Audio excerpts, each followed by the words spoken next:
Something just clicked in my head and just said, forgive him. And I'm like, what?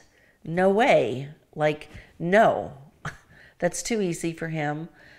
That's too much to ask of me. No, I'm not going to forgive him.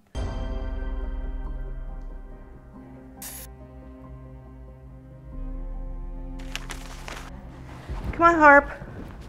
Let's go.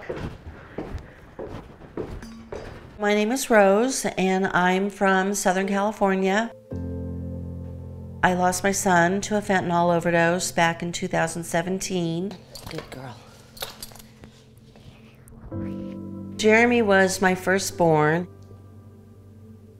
As he started using heroin, I told him I was the outlet, like, you can tell me anything.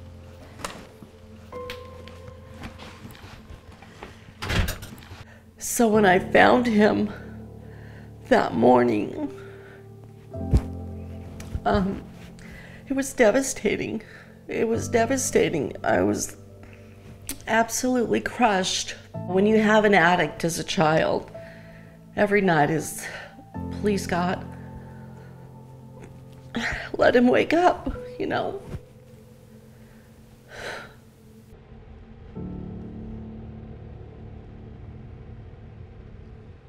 Chris is the person who sold my son the fatal dose of heroin, which was spiked with fentanyl. I'm Chris. I'm from Newbury Park. I was born and raised out here in the same community as Jeremy and Rose.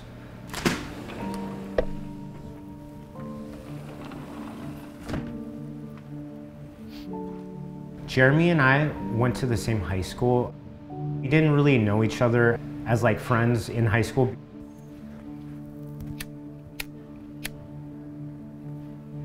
I think in 2015 or 2016, I was working on a smoke shop near both of our houses. He came in one day and we just started talking, and I think he saw like needle marks on my arms or something. He just knew I was in active addiction. And then from there we just started hanging out. You know, we became pretty good friends pretty quick.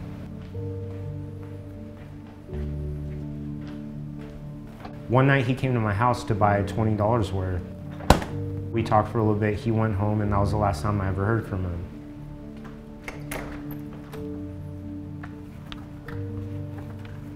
About 5 days later, they arrested me, and then they came in and told me that Jeremy had died and that I was the last person to see him alive.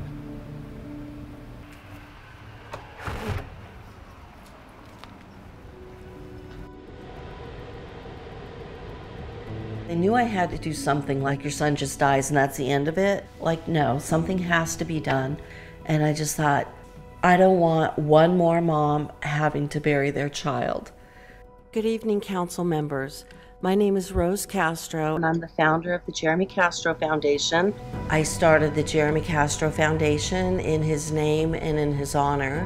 What we do is we help struggling opiate addicts recover.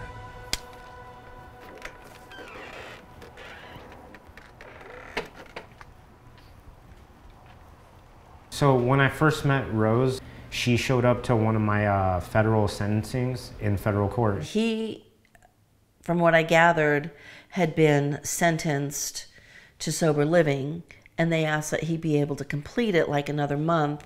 And it was over like that. And I thought, what?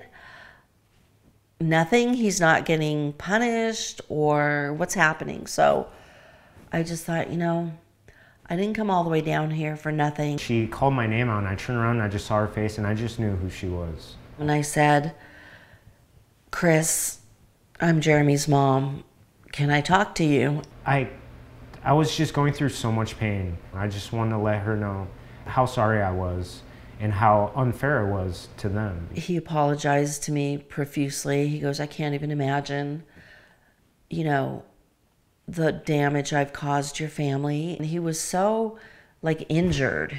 The conversation was just a lot.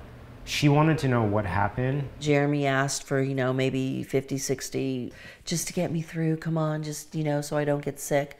Chris didn't want to give him anything. And he finally decided, reluctantly said, all right, I'll give you like a $20 sack. I can't imagine having to deal with that guilt for the rest of your life. And I knew that he was never going to get better if I didn't forgive him.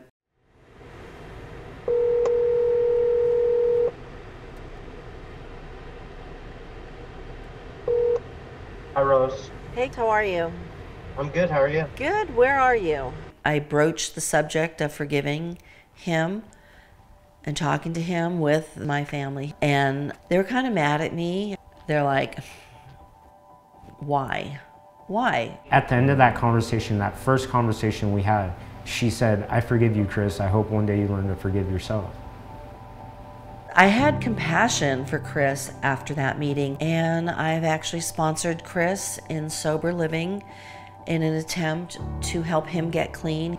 I really didn't know how to feel about that, like to accept the help, because I didn't feel like I deserved it. For the longest time, I felt the only way I could make this right was for me to lose my own life. You know, so the stakes were high for me. If I accepted her help, I cannot fail this. I do remember at some point talking to Chris and saying, do you want to live? Do you want to live, Chris? Because we can help you live if that's what you want. And he said, I'm ready. I'm ready. So he wants to sign up for school, vet tech school. I like to meet with him, you know, certain days. We schedule time together so that we can do productive stuff. And we're gonna probably apply for schools. We'll see how I can just like smooth out his path a little bit. Hey, Go. Chris. Hey, Rose. How are you? I'm great. How are you? Good. You look nice. Yeah, you too. I like that shirt. Thank you. Good to see you. All right. Where do I sit? Wherever Over you here? like. Yeah. You gonna sit at the computer? All right. I guess I'm really doing this.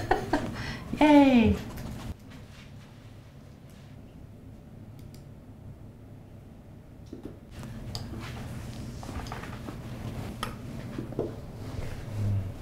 Or it might have like technician down at the bottom.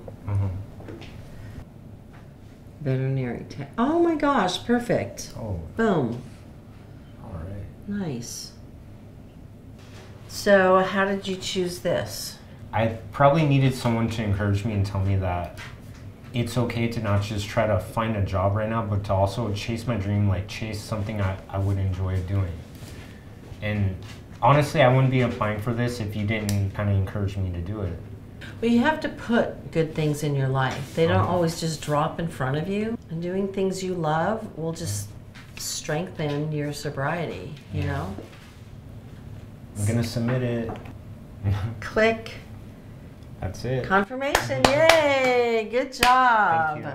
Good job. Congratulations. Thank you so much. Yeah, we've been long time coming. Got it done. We've definitely Scratch been talking another about thing this. off the list. Yeah. Right? Now we go on to the next thing.